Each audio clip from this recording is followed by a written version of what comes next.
तो बुखारी मुस्लिम में जो हदीस है कि 6 महीने हज़रत अली ने बैत नहीं की थी हज़रत अबू बकर की, ठीक है। फिर हज़रत फातिमा की वफ़ात हो गई। बुखारी मुस्लिम के अल्फाज हैं, हज़रत अली ने पैगाम भिजवाया हज़रत अबू बकर के लिए कि आप मुझे आके मिलें घर आके। तो हज़रत अबू बकर खुद, हज़रत अली खुद चले जाते हैं ना उनके घर। आप ज़रा इसकी इंटेंसिटी को गौर करें। क्या पंजाब का वज़ीर आला ये कहेगा कि प्राइम मिनिस्टर मुझे घर आके मिलो? तुम जुर्रत है उसकी ये कह दे? इस जुर्रत के पीछे क्या छुपा हुआ है? हाय हाय हाय ले जाओ आज। ये जुर्रत के पीछे क्या छुपा हुआ है कि मुझे आके मिलो? और मिलने वाला भी आ रहा है, वो कहे मैं खलीफा हूं, पूरी उम्मत ने मुझे बैत की है, मुझे बुला रहा है अपने घर में। उनकी आर्जी अपनी जगह है, लेकिन हजरत अली का जो एक्ट है ये क्या शो कर रहा है? उनको पता था अहले बैत का स्टेटस क्या है। और भाई सद सकते ने उन्होंने घर दीन नाजल होया है।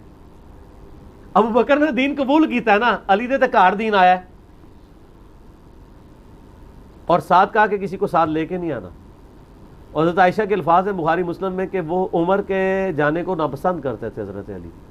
क्यों? उनको पता था कि हज़रत उमर शॉर्ट टेम्पर है और हज़रत बकर धीमे मिजाज के हैं।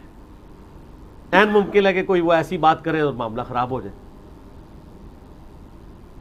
तो बुखारी मुस्लिम के अल्फाज हैं कि हज़रत बकर आए और हज़रत अली ने उनको कहा कि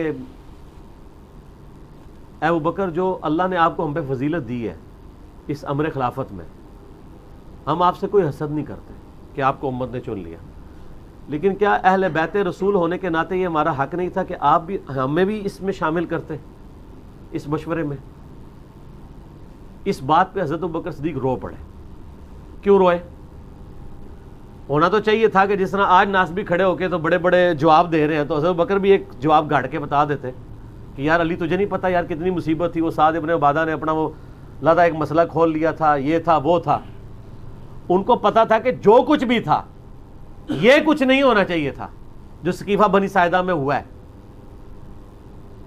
आज अगर हज़रत अबू बकर जिंदा होना, यकीन करें उनसे जरा ये इस्लामिक हिस्ट्री के 2 टुकड़े दिखाए जाए, खून के आंसू रोए कि सकीफा बनी साइदा के इफेक्ट कहां तक गए हैं, क़यामत तक जा रहे हैं। आज तो हम डिसाइड कर सकते हैं, चले उस जमाने में तो कोई कह सकता था, आज तो हमें नजर आ रहा है ना उम्मत एक ही नहीं हो रही।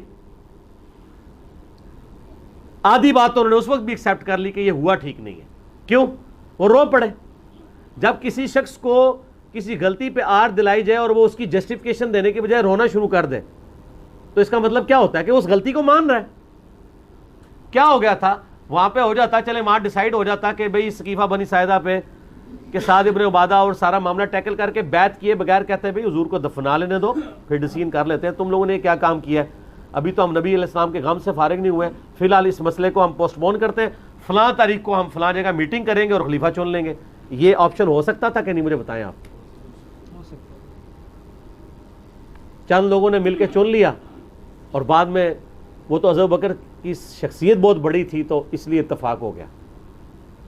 अंसार में से खुद भी कोई नहीं खड़ा हुआ, लेकिन मिस हैंडलिंग आप इसको मानेंगे, खुद सैयदना अबू बकर माने और आज तो बड़ी आसानी से हम इसको कह सकते हैं।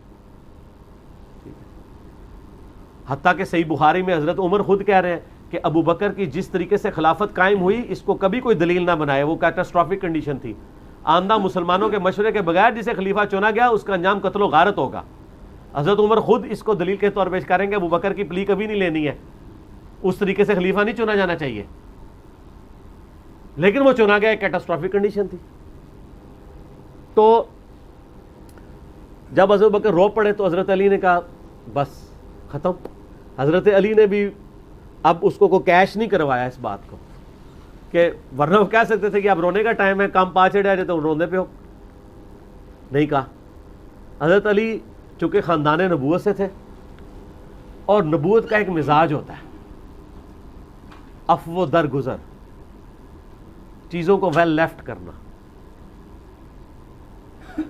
हजरत अली इससे भी आगे चले गए, उन्होंने कहा कि मैं आपकी एलानिया बैत करूंगा मस्जिद में, वरना तो वो कहते हैं कि अबू बकर मैं बैत करता हूं, बाहर जाके अनाउंसमेंट कर दो,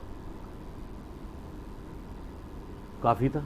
लेकिन उनको पता था कि इसकी प्ली कहीं मुनाफिकीन या गैर मुस्लिम ना लें कि यार खानदान नबूवत नहीं, खलीफा नहीं चुना हुआ, कल को कैसर किसरा से लड़ाइयाँ होनी है तो अबू बकर के हाथ मजबूत ही नहीं होंगे, तो मैं एलानिया बैत करके ना बीज को नहीं कर दूँ। जिस तरह मैं एलानिया करता हूँ कि ना मैं वाबी ना मैं बाबी, मैं हूँ मुस्लिम इल्मी किताबी, कल को कोई मेरी तौहीद की बातें सुन के मुझे वाबी का ताना ना दे दे, मैं खुद ही लाने बरात कर देता हूँ। इसीलिए कर रहा होता हूँ कि कोई ये गाली दे के मेरी बातों को ना फेंक दे, मेरी दलाइल को लेके चले। को वाबी तो खुद नहीं कहेगा ना मैं वाबी, वो तो कहते आज तो होगी वाबी वाबी, ठीक है ना। हाँ, जलसों में नहीं कहते, वैसे कहते हैं आप हमें गाली दे रहे हैं, आप पहले हदीस का करें। तो फिर सही बुखारी मुस्लिम के अल्फाज हैं कि पहले हज़रत अबू बकर मिंबर पे चढ़े और हज़रत अली के लिए तारीफ़ी जुमले बोले और फिर उनके बैत ना करने की वजह बताई। क्या वजह बताई होगी उन्होंने कि अली ने मुझे ये कहा है कि हमने, अब वो रावियों ने देखे वो तकरीर पूरी को नहीं नकल की, कर देते तो आज मसला हल हो जाता, एक जनरल बात कर दी है ना। तो मैं आपको बताता हूँ किस किस्म की तकरीर हुई होगी। वजह वही बताई है जिसमें वो रोए हैं। तो रोने का मतलब क्या है, उन्होंने यही कहा होगा कि इन्होंने कहा कि मैं हम तो अहले बैत के थे। अच्छा, उस हदीस में अल्फाज हैं जब हज़रत अली ने ये बात की ना, हज़रत अबू बकर रोए और उन्होंने कहा अल्लाह की कसम नबी के घर वाले मुझे अपने घर वालों से बढ़ के अजीज है। मैं आपको फजीलत की बात बता रहा हूँ। और उसके बाद हज़रत अली मिंबर पे चढ़े, ज़ोहर की नमाज के बाद हज़रत अबू बकर के फ़ज़ाइल बयान किए और अपनी बैत की अनाउंसमेंट की, और फिर मुसलमान खुश हो गए हज़रत अली से भी, जो पहले नालां थे। क्यों नालां थे? इसलिए कि वो ये समझते थे कि हज़रत अली अगर इस मामले में पीछे हट जाते हैं तो हुकूमत कमज़ोर हो जाएगी। लेकिन अफसोस की बात है, जब अली की बारी आई है, अब्दुल्ला बिन उमर न्यूट्रल हो गए, साद इब्न अबी वक़ास न्यूट्रल हो गए। उस वक्त हज़रत अली का तो साथ इन लोगों ने नहीं दिया, वरना तो उस वक्त इस सिफ़ीन का फितना दबा दिया जाता ना, तो फिर एक लॉन्ग टाइम तक के लिए खिलाफत राशिदा चलती रहती।